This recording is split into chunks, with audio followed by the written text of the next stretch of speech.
impossibili, siamo rimasti noi a illuderci e cadiamo come petali.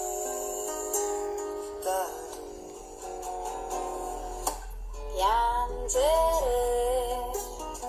è già sentirsi invisibili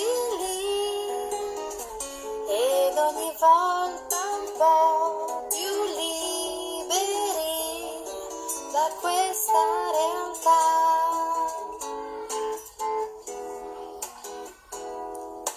È come un cerchio nell'acqua si perde nel mare. Tutta la vita ora è dietro di me, un amore che fa venire i brividi, non resta altro da fare.